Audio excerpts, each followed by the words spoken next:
Flowers comedy ഇത് item വേറെ. അടുത്ത സ്കിറ്റ് അല്ല, സ്കിറ്റിന് മുമ്പ് ഒരു സ്പെഷ്യൽ പെർഫോമൻസ് ആണ്. സോഷ്യൽ മീഡിയ ഏറ്റെടുത്ത ഒരു ഒരു ഒരു അസാധ്യ സിംഗർ. ഓക്കെ, നമുക്ക് വീഡിയോ കാണാം. ആദ്യം വീഡിയോ കാണുമ്പോൾ നിങ്ങൾക്ക് ആളെ മനസ്സിലാവും. പക്ഷെ ഞാൻ പറയാൻ പോകുന്നത് നമ്മുടെ ഫ്ലോറിലേക്ക് ഒരു യങ് ബോയ് വരുന്നു. അടിപൊളി, അടിപൊളി.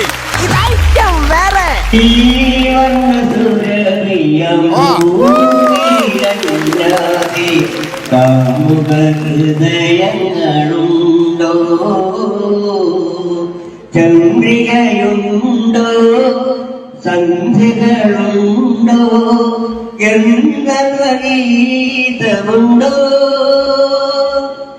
വസുന്ധരേ വസുന്ധരേ പതിതീരും വരെ ഇവിടെ പ്രേമിച്ചു മരിച്ചവരുണ്ടോ? ഈ പാട്ട് പാടി സോഷ്യൽ മീഡിയയുടെ ഒരുപാട് സ്നേഹങ്ങൾ ഏറ്റുവാങ്ങിക്കൊണ്ടിരിക്കുന്ന നമ്മുടെ സ്വന്തം ഡൊമിനിക് അപ്പച്ചൻ. ലെറ്റ്സ്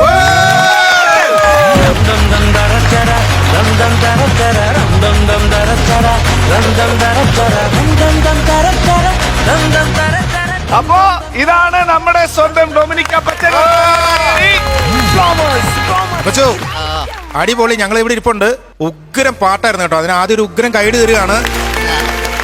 ഒരുപാട് ഫാൻസ് ഒക്കെ ആയില്ലേ ഇപ്പോ?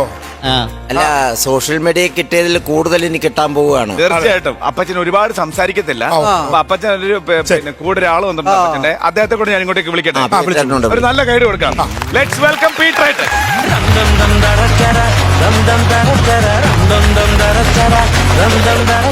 നമസ്കാരം. നമസ്കാരം. സ്വാഗതം. ഇതാണ് നമ്മുടെ കുടുംബം. നസീർക്ക, പെട്ട സ്ഥലം എവിടെയാണ്? ഞങ്ങള് എറണാകുളം വൈപ്പിൻ. വൈപ്പിനിലെവിടെ? വൈപ്പിൻ സ്കൂൾ മുറ്റം. വീട്ടിലാണോ താമസം ഇപ്പം? ഇത് ഞങ്ങളുടെ സ്ഥാപനത്തിലാണ് താമസിക്കുന്നത്. ഏത് സ്ഥാപനം? എന്ത് സ്ഥാപനം? ഞങ്ങള് ക്യാൻകൂർ ജെർമിയ ബെർട്ടോണി പാലിയേറ്റീവ് കെയർ എന്ന് പറഞ്ഞൊരു സെന്റർ ഉണ്ട്. ഗവൺമെന്റ് ഹോസ്പിറ്റലിൽ ഉപേക്ഷിക്കുന്ന കിടപ്പ് രോഗികൾ എടുക്കുന്ന സ്ഥാപനമാണ്. അപ്പൊ ഞാൻ ജനറൽ ഹോസ്പിറ്റലിലെ എല്ലാ രോഗികൾക്കും 4 നേരം ഭക്ഷണം ബെഡ് സൈഡിൽ കൊടുക്കും. അപ്പച്ചന് കുറെ കാര്യങ്ങൾ നമ്മളോട് പറയാനുണ്ട്. പക്ഷെ അതൊക്കെ അപ്പച്ചന്റെ പാട്ടിന് ശേഷം അപ്പച്ചൻ ഓരോന്നായിട്ട് നമ്മളോട് പറയും. ഓക്കെ, പാടിക്കോ അപ്പച്ച. ഇളവന്നൂർ മഠത്തിലെ ഇണക്കുയിലേ മാറിൽ കളപക്കൂട്ടണിഞ്ഞുകൊണ്ടുറക്കമായോ വിരഹത്തിൻ ചൂടുണ്ടോ വിയർപ്പുണ്ടോ നിന്നെ വീശുവാനിടക്കാറ്റിൻ വിശറിയുണ്ടോ ഇളവന്നൂർ മഠത്തിലെ ഇണക്കുയിലേ കളിവള്ളം കെട്ടിയിട്ടു പുഴക്കടവിൽ ഞാൻ മലരണി വാകച്ചോട്ടിൽ മയങ്ങുമ്പോ കളിവള്ളം കെട്ടിയിട്ടു പുഴക്കടവിൽ ഞാൻ മലരണി വാകച്ചോട്ടിൽ മയങ്ങുമ്പോൾ കനവിൻ്റെ കളിത്തേരിൽ വന്നില്ലേ സ്നേഹക്കളിവാക്കു പറഞ്ഞെന്നെ ക്ഷണിച്ചില്ലേ ക്ഷണിച്ചില്ലേ.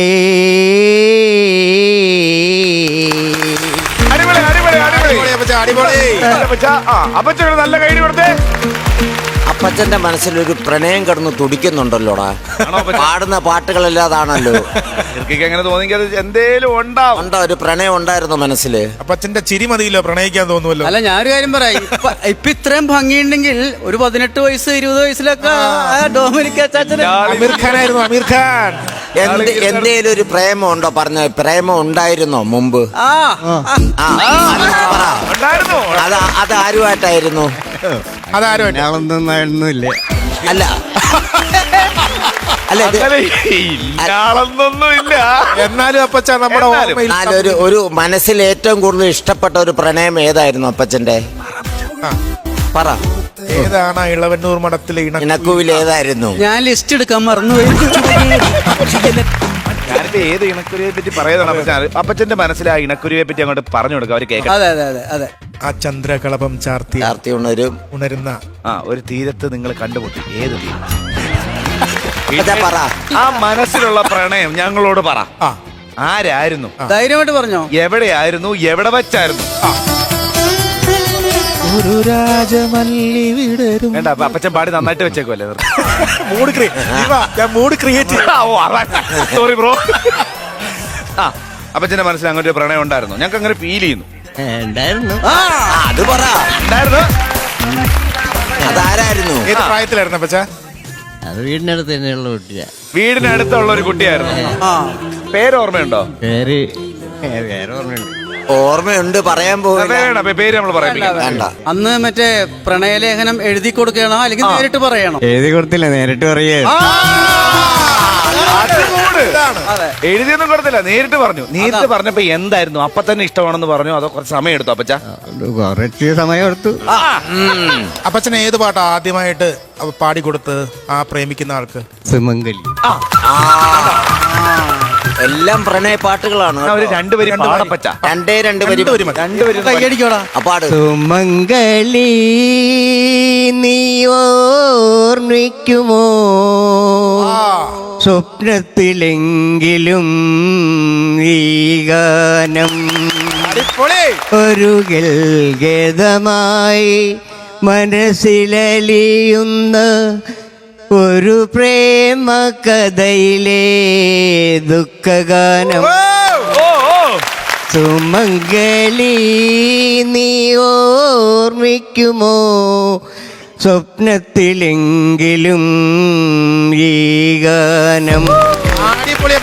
പാട്ട് പാടിയപ്പോ എന്തായാലും ഒരു പ്രേമ മനസ്സ് നല്ലപോലെ തത്തിക്കളിപ്പിക്കൊണ്ട്. അല്ല, ഈ പാട്ടിന്റെ രീതി കേട്ടിട്ട് ഒരെണ്ണൊന്നും അല്ല.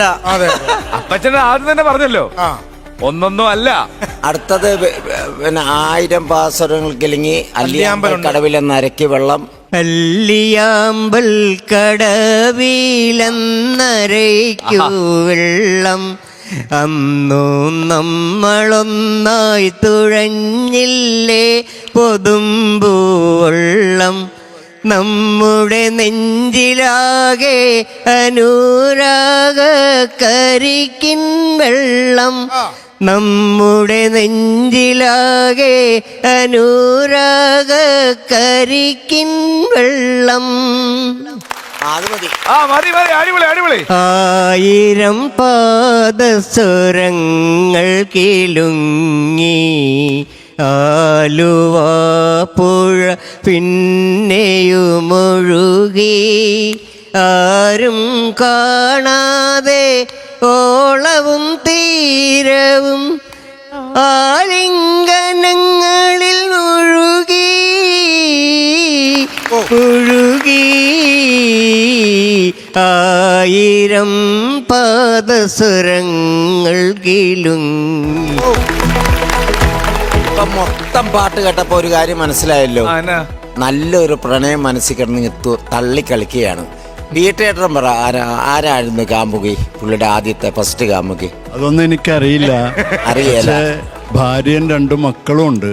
നിങ്ങൾ തമ്മിൽ കണ്ടത് എന്നാണ് ആദ്യമായി? ഞാൻ 2 വർഷം മുമ്പ് എൻ്റെ ഒരു ഫ്രണ്ടും പുള്ളിയുടെ ഒരു ഫ്രണ്ടും അങ്ങനെ ഞങ്ങളായിട്ട് കമ്പനിയായി. അപ്പൊ ഇങ്ങനെ ഈ ചേട്ടന്റെ കാര്യം പറഞ്ഞ് അങ്ങനെ എടുത്തേണ്. ഞങ്ങള് നടക്കുന്നവരാരും ഞങ്ങളുടെ സ്ഥാപനത്തിൽ എടുക്കാറില്ല, കിടപ്പ് രോഗികളെ എടുക്കുന്നത്. പക്ഷെ അല്ല, ഇദ്ദേഹത്തിന് ഒരു ട്രാജഡി ഉണ്ടോ? മക്കളുടെ വൈഫ് എന്തോ സൈക്കാട്രി പേഷ്യന്റ് എന്തോ ആയിരുന്നു.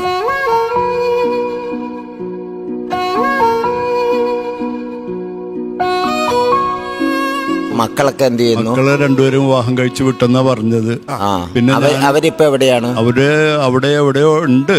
അതിനെ കൂടുതലൊക്കെ അതിലേക്ക് ആ മക്കൾ അന്വേഷിക്കാറുണ്ടോ? എല്ലാരും വരാറില്ല. കാരണം ഞാൻ ഈ പ്രസ്ഥാനം ആരംഭിക്കുന്നത് ജനറൽ ഹോസ്പിറ്റൽ ഐസൊലേഷൻ വാർഡിലാണ്. പോലീസുകാരും മറ്റുള്ള വീട്ടുകാരെ കൊണ്ടുവന്ന് ഉപേക്ഷിക്കുന്ന ഒരു സ്ഥലം ഉണ്ടായിരുന്നു. അത് പരമദയനീയമായിരുന്നത്. 10 ബെഡ് പുരുഷന്മാർക്കും 10 ബെഡ് സ്ത്രീകൾക്കും. അപ്പൊ ഒരു ബെഡിൽ 3 പേരെയൊക്കെ കിടത്തിയിരുന്ന കാലഘട്ടം ഉണ്ടായിരുന്നു. ചിലപ്പോൾ ഒരാൾ മരിക്കും, അപ്പോൾ ഒരാൾ തലതിരിച്ച് കിടക്കും. അപ്പോൾ അതിൻ്റെ പ്രൊസീജിയർ തീരാൻ 2 മണിക്കൂറൊക്കെ പിടിക്കും. അപ്പോൾ ഇവർക്ക് ഒരു കട്ടിൽ കൊടുത്ത് മരിക്കുവാനുള്ള ഒരു സൗകര്യം ഒരുക്കണമെന്നുള്ള ചിന്ത എൻ്റെ മനസ്സിലുണ്ട്. ഞാൻ ഇടയന്ത്രത്ത് പിതാവിനോട് പറഞ്ഞിട്ടുണ്ടായി. അങ്ങനെ അത്താണിയിൽ ഒരു സ്ഥലം ഒരുക്കി തന്ന് അവിടെ ഏകദേശം ഒരു 40 ലക്ഷം രൂപ അന്ന് മുടക്കി നമ്മളത് ആരംഭിച്ചു. അപ്പം അത് ദൂരെ കൂടുതൽ എനിക്ക് ജനറൽ ഹോസ്പിറ്റലിൽ നിന്ന് പോകാനുള്ള ബുദ്ധിമുട്ടും കാരണം അവിടുത്തെ പുരോഹിതർക്ക് തന്നെ കൊടുത്ത് അവരിന്ന് അതും ചെയ്യുന്നുണ്ട്. അങ്ങനെ ഇരിക്കണ എൻ്റെ നാട്ടിൽ വന്നൊരു വാടക കെട്ടിടത്തിൽ തുടങ്ങി. അത് കഴിഞ്ഞിട്ടാണ് അവിടെ തന്നെ എൻ്റെ വീടിൻ്റെ അടുത്ത് ഒരു 30 സെന്റ് സ്ഥലം കിടപ്പുണ്ടായി.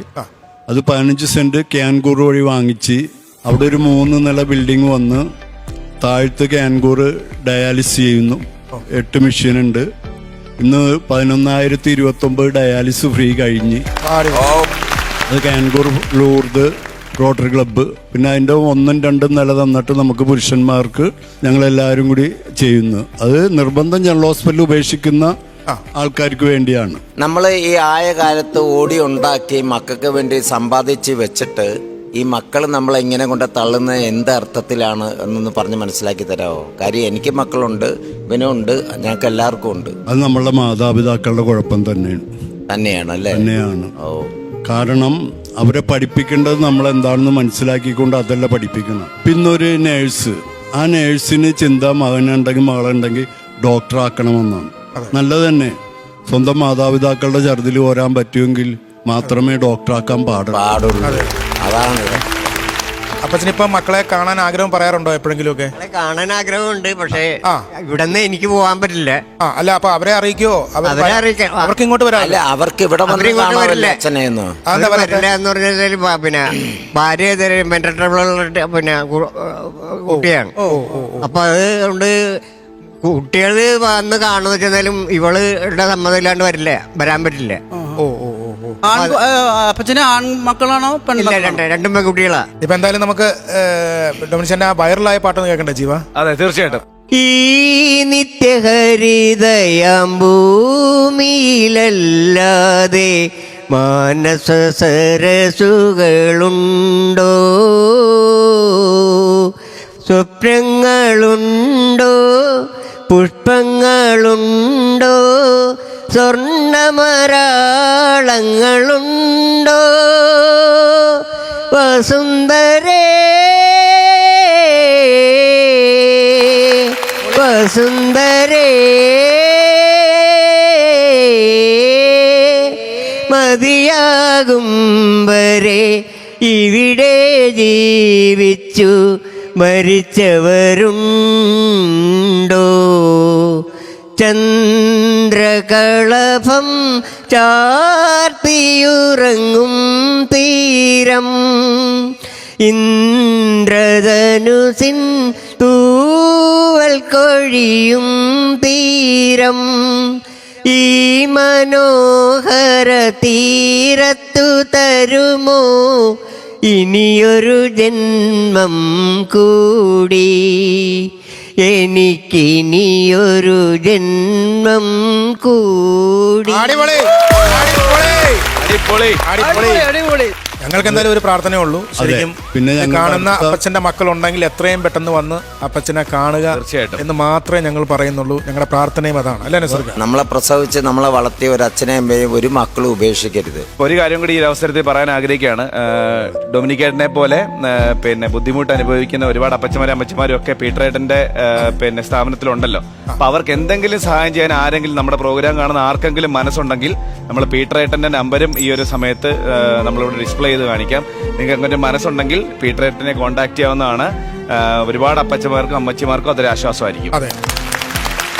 അപ്പച്ചനെ പിന്നെ സിനിമയിലൊക്കെ പാടാൻ വിളിച്ചാ പോവല്ലേ? അപ്പച്ചൻ എന്തായാലും ഉറപ്പായിട്ടും ഒരു സിനിമയിൽ പാടാൻ വിളിക്കും. ഉറപ്പാണ്. എന്റെ മനസ്സ് പറയുന്നുണ്ട് പറയട്ടെ, അപ്പച്ചനെ പാടാനല്ല മിക്കവാറും അഭിനയിക്കാൻ വിളിക്കാനുള്ള. അല്ല, അതുണ്ട്. നല്ല നല്ല കാര്യങ്ങളെല്ലാം അപ്പച്ചന്റെ ജീവിതത്തിൽ ഇനി നടക്കട്ടെ. നടക്കും, ഉറപ്പായിട്ടും നടക്കും. താങ്ക് യു പീറ്ററേട്ടാ. താങ്ക് യു അപ്പച്ച.